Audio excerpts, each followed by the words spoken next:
Cortez.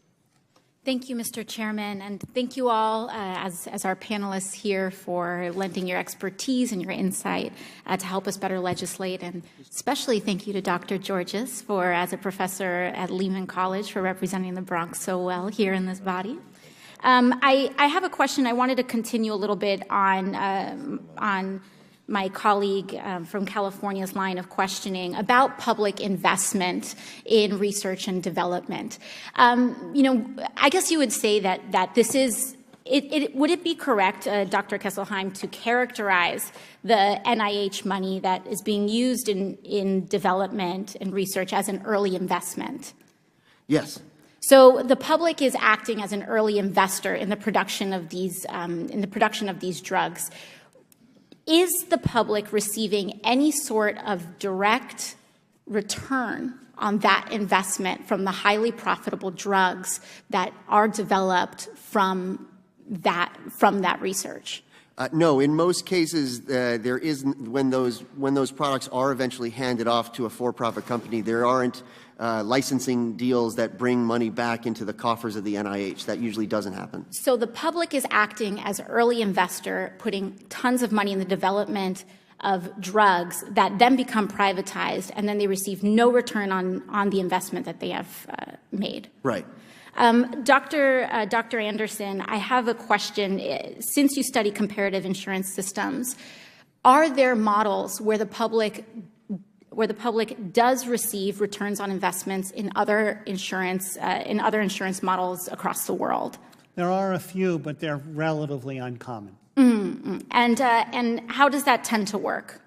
So essentially, if the places at the UK or someplace like that have invested money in it, they will get some rate of return on those investments. But again, it's relatively uncommon. Mm-hmm.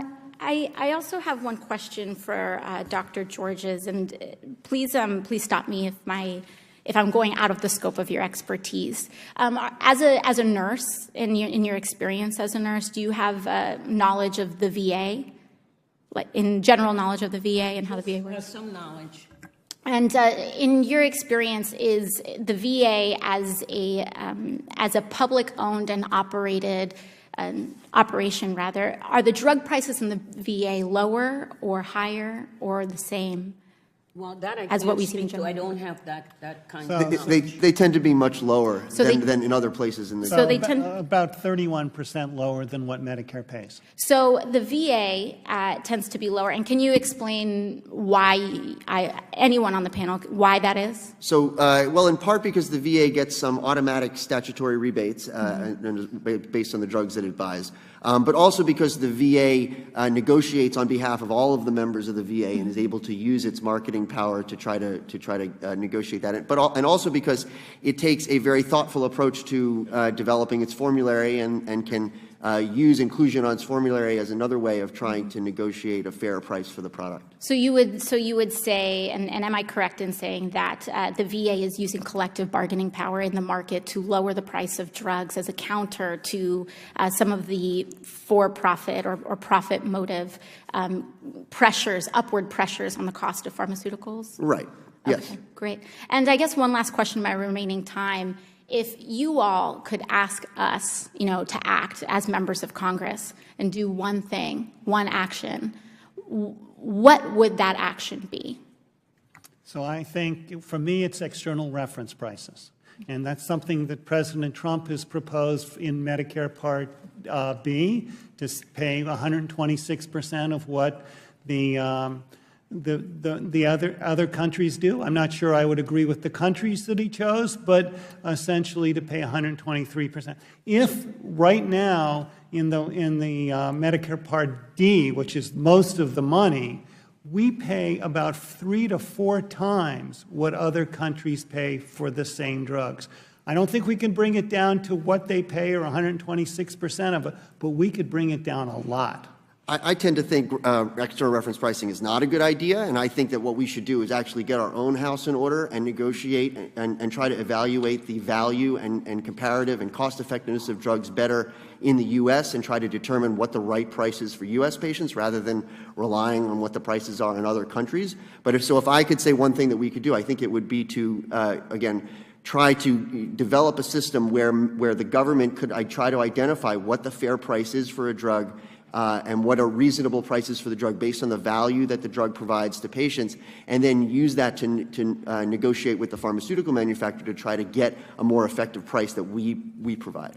We in AARP would like you to have HHS be allowed to negotiate lower drug prices on behalf of Medicare beneficiaries. Thank you. Thank you all so much. Thank you very much. Mr. Thank you, Chair, Ms. I yield my Presley. time. I also think that what people are starting to see, at least in the occupation of Palestine, is just an increasing crisis of humanitarian condition. You use the term the occupation of Palestine? I think what I meant is like the settlements, places where Palestinians are experiencing difficulty. Do you think you can expand on that? I am not the expert on geopolitics on this issue. Well, that is clear. Here to react, Michael Knowles, host of The Michael Knowles Show. Michael, good to have you with us. Abby, good to be here. All right, you listen to the DNC, and that is the future of their party. That is the future of their party. I think she's a good representative. The Democrats at this point are proudly ignorant and thoroughly anti-Israel, so it makes sense. This poor girl, Alexandria Ocasio Cortez, is not making a great first impression, and that is the lasting one. What do we know about her since her campaign hit the national stage? She is a liar. She lied about her upbringing. She pretended to be from a poor part of the Bronx and grow up there. In reality, she grew up in a ritzy part of one of the ritziest counties in the country. I know this because I grew up in the town over from her. So we know that, and now we know that she is proudly ignorant. She has this great line. She says, I don't really know a lot about this, but I firmly believe, frequently wrong, but never in doubt. She uses the slogans that we've seen from Democrats now for the past 20 years. We heard in the Bush era, Bush lied, people died. He didn't. We heard no war for oil. There wasn't one. Now we hear Trump colluded with Russia. There's no evidence of that. And the myth of Israeli-occupied Palestine, which I believe is the country east of Narnia and west of Wakanda, is another example of that. Margaret Hoover in that television program scratched just below the surface, and Ocasio-Cortez had no answer. She didn't know anything. All she had learned was ideology. I think apparently Yorktown High School is not as good as we all thought it was. So by the way, just Michael, learned these. To your point, she went to Boston University. She says she doesn't know geopolitics in that interview. She majored in international relations. So obviously this is something that she claims to know a lot about. Kudos to Margaret Hoover in that interview for simply listening and following up with, can you please expand on this? Not only am I eager to discuss the issues with you, I'm willing to offer $10,000 to your campaign today. Wow. All right. First, the challenge, and then the rejection. Conservative commentator Ben Shapiro calling for a debate with Democratic Socialist Alexandria Ocasio-Cortez. He wants to debate her. He wants to debate her on the issues. The New York congressional candidate taking issue with Ben Shapiro, tweeting out, just like catcalling, I don't owe a response to unsolicited requests from men with bad intentions. And also like catcalling, for some reason, they feel entitled to one. Whoa, all right. We called Ocasio-Cortez and we asked her to come on the show. She has yet to respond. But you know who did respond? None other than Ben Shapiro for his first interview since that tweet. Ben, it's good to see you. Good to see you. Making First of all, I just want to know quickly. She's making news with you here. Go ahead. Quick comment. First of all, how dare you catcall Alexandra Ocasio-Cortez by inviting her on your show? I mean, how dare you? That's sexism in action right there. Yeah, apparently. What do you think of that, though? I mean, to use that term, which, that's just to remind everyone, a woman's walking down the street and someone, whistles or something, that's catcalling. How is what you did, asking her to have an intellectual debate on the actual issues, how is that in any way relevant or similar to a catcall? Catcalling must be very weird in Queens. I don't know if they're like construction workers standing on street corners and shouting to women, "Hey, baby, want to have an hour-long public conversation about trade policy and the vagaries of Viennese economics versus neo-Marxist economics?" It gets strange in her district, apparently. But again, this is so many folks on the left jumping to a sort of intersectional defense in which anybody who requests a discussion or a debate must be evil by their very nature, right? I'm a man, therefore I am catcalling her, even though as an Orthodox Jew, I have never catcalled a woman in my entire life.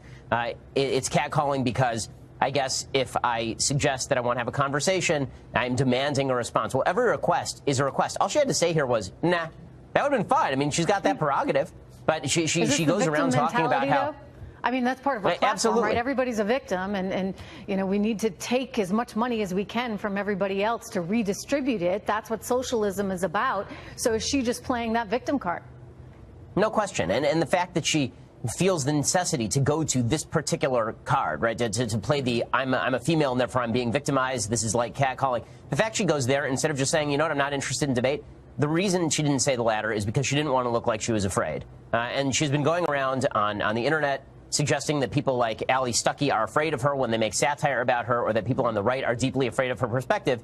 And then the minute that somebody says, you know what, I'm willing to have a discussion or a debate with you, and not only that, just to make it worth your time, I'll give money to charity or your campaign, then it's all of a sudden catcalling if you suggest such a thing. It's pretty amazing.